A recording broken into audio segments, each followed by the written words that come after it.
السلام علیکم ویورز، امید ہے آپ سب باخیر و عافیت ہوں گے۔ اللہ پاک آپ سب کو مجھ سمیت اپنی حفظ و امان میں رکھے۔ سامعین محترم، آج کے ویلاگ میں ہم بات کریں گے طالبان کو حکومت سازی میں کیا مشکلات درپیش ہیں۔ تو سامعین محترم، جیسا کہ آپ نے دیکھا کہ طالبان نے افغانستان پر ودن ویک قبضہ کر لیا، اور اب ایک ہفتہ گزر جانے کے باوجود اب تک طالبان افغانستان پر اپنی حکومت قائم نہیں کر سکے۔ اس کی کیا وجوہات ہیں یا کون سے ایسے اسباب ہیں، آئیے تلاش کرتے ہیں۔ سب سے پہلی بات جو مجھے نظر آ رہی ہے وہ یہ کہ مغربی ممالک بالخصوص امریکہ اور برطانیہ اس وقت دنیا کے افق پر طاقتور ترین ممالک تصور کیے جاتے ہیں، اور انہی دو ممالک کی پالیسی بھی دیگر ممالک فالو کرتے ہیں، ماسوائے چین، روس، ایران اور کسی حد تک ترکی۔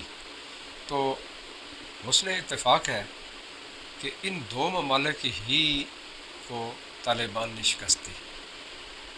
آپ اچھی طرح سمجھ سکتے ہیں کہ جب کسی ملک کو شکست ہوتی ہے یا دو فریقین اگر آپس میں لڑ رہے ہوتے ہیں تو ایک کو شکست ہو جاتی ہے، تو خفت کا جو عالم ہوتا ہے وہ آپ بخوبی سمجھ سکتے ہیں۔ سب سے بڑا فیکٹر تو یہ ہے، اسی چیز کو سامنے رکھ کر ان دونوں ممالک نے، آپ نے دیکھا کہ فوراً اپنے اتحادیوں سے رابطہ کیا اور تمام ممالک کو یہ باور کرا دیا کہ آپ افغانستان میں طالبان کی حکومت کو تسلیم کرنے میں جلدی نہ کریں۔ اس کے اوپر متعدد بیانات آپ نے سوشل میڈیا پر اور دیگر میڈیا پر بھی آپ نے دیکھے ہوں گے۔ تو یہ ایک بڑی وجہ ہے۔ اور یہ کیوں ہوا؟ یہ اس لیے ہوا کہ ان ممالک کو طالبان کی حکومت سازی پر کچھ تحفظات ہیں۔ پہلی بات یہ کہ طالبان جو طرز حکومت قائم کرنا چاہتے ہیں، اور پچھلے دنوں انہوں نے اس طرز حکومت کا اعلان بھی کیا، وہ ہے اسلامی امارت۔ تو اسلامی امارت میں آپ دیکھتے ہیں کہ تمام قوانین شریعہ کے مطابق، دین اسلام کے مطابق ہی انجام دیے جاتے ہیں۔ تو آپ سمجھ رہے ہیں کہ مغربی ممالک چونکہ غیر مسلم ہیں، اور بیسک وجہ یہی ہے کہ اسلام دشمنی، تو اس چیز کو وہ پس پردہ رکھ کر دیگر تحفظات یعنی ڈیموکریسی کو سامنے رکھ کر وہ مخالفت کرتے ہیں۔ ان کا کہنا یہ ہے یا ان کا موقف یہ ہے کہ آمریت میں عام لوگوں کو بنیادی حقوق حاصل نہیں ہوتے، جبکہ جمہوریت میں تمام لوگوں کو آزادی رائے کا حق حاصل ہے، ان کے بنیادی حقوق کا خیال رکھا جاتا ہے۔ یہ اور بات ہے کہ اسلامی طرز حکومت میں جمہوریت کی نسبت کئی گنا زیادہ بہتر ریفارمز موجود ہیں، اور لوگوں کے حقوق کا تحفظ بھی اس میں شامل ہے۔ لیکن چونکہ مخالفت اسی طرح کرنی ہے تو کچھ نہ کچھ تو سامنے رکھا جا سکتا ہے، تو وہ رکھ رہے ہیں۔ دوسری بڑی وجہ یہ ہے کہ افغانستان میں اسلامی امارت کا جب اعلان کر دیا جاتا ہے طالبان کی طرف سے، تو ان ممالک کو یہ خطرہ لاحق ہو جاتا ہے کہ کہیں جو 2023 میں خلافت عثمانیہ پھر سے بحال ہونی ہے، کہیں ایسا تو نہیں ہے کہ اسلامی بلاک بن جائے۔ اس کی بڑی وجہ یہ ہے کہ آپ نے دیکھا ہوگا کہ کسی عرب ملک نے اب تک طالبان کے اس اقدام کو نہیں سراہا، ماسوائے ترکی کے، اور ترکی ہی خلافت عثمانیہ کا بانی بھی ہے۔ اور اگر 2023 میں جو معاہدہ ختم ہوگا تو اس میں اگر خلافت عثمانیہ بحال ہوتی ہے تو ترکی ہی سب سے تمام اسلامی ممالک میں یعنی ہیڈ آف دا ریجن ہوگا۔ تو آپ دیکھیے کہ یہ ایک سب سے بڑا خطرہ ہے مغربی ممالک کو، اگرچہ وہ اس کا اظہار نہیں کرتے۔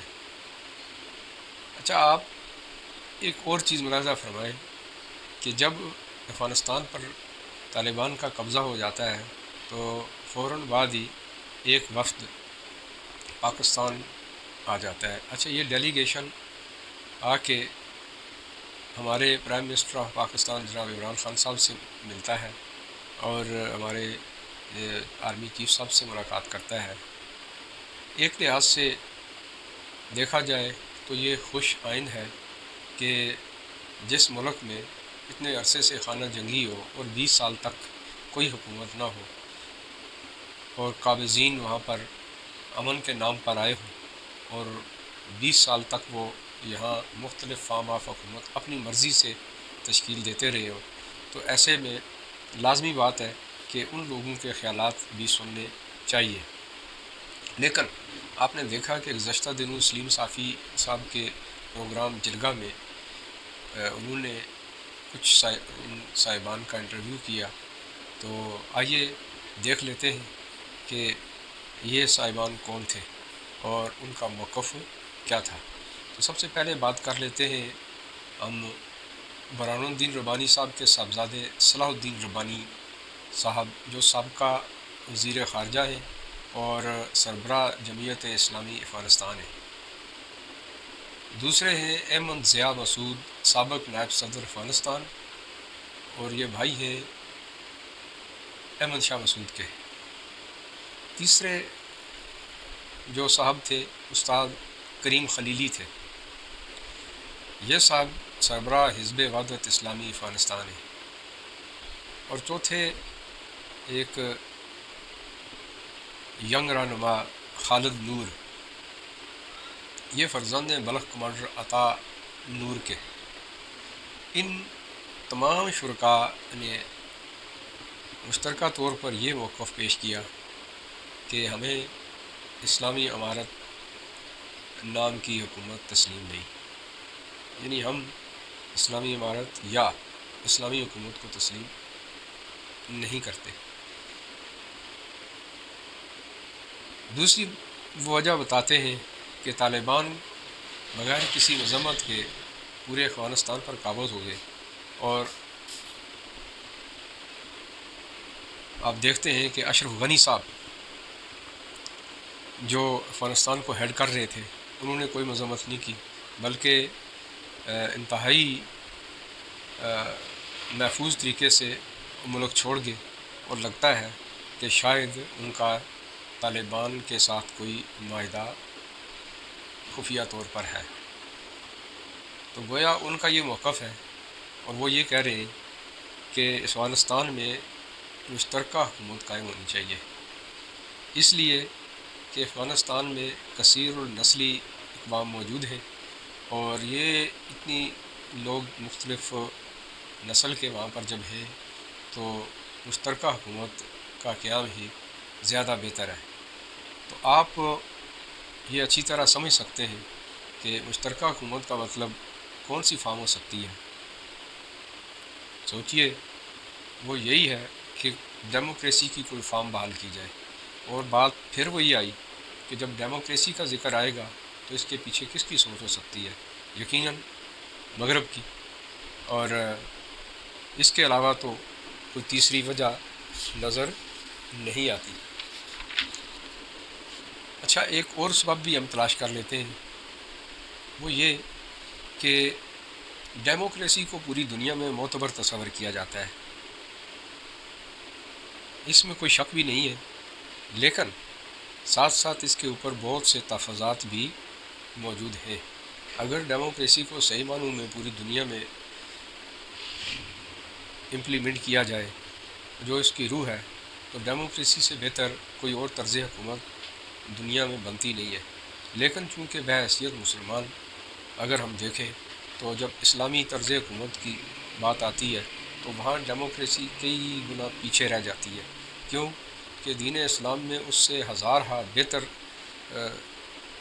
جو اصلاحات ہیں، اور آپ یہ کہیں کہ عوام کے لیے ان کے حقوق کے لیے جو ایک سسٹم موجود ہے وہ کسی ڈیموکریسی میں بھی نہیں ہے۔ تو اس لیے میں یہ سمجھتا ہوں کہ یہ وجہ بھی ایک ہو سکتی ہے۔ یہ 3 وجوہات میں نے آپ کے سامنے رکھی ہے۔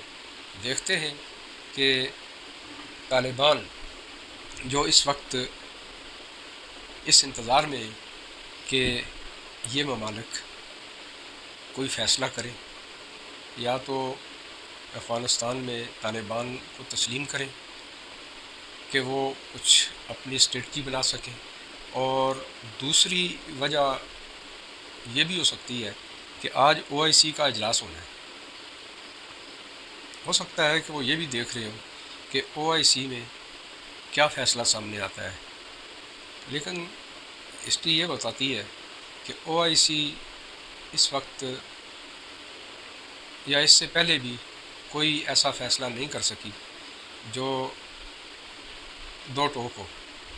لگتا یہی ہے کہ اس بار بھی انہوں نے کچھ ایسا ہی فیصلہ سامنے لانا ہے کہ مفاہمتی طور پر ایک بیان جاری کر دیں گے وہ، اور وہ لگتا یہی ہے کہ وہ طالبان کو یہی بولیں گے کہ آپ مشترکہ گورنمنٹ کی طرف سوچیں اور ایسی کوئی طرز حکومت بنائیں جو فارم آف ڈیموکریسی کے قریب تر ہو۔ بہرحال یہ کچھ وجوہات یا یہ کچھ اسباب جو میرے نزدیک تھے، ضروری نہیں ہے کہ میرے اس تبصرے سے یا جو میں نے جو نظریہ تجزیہ پیش کیا آپ اس سے متفق ہوں، لیکن غالب اسباب یہی نظر آتے ہیں۔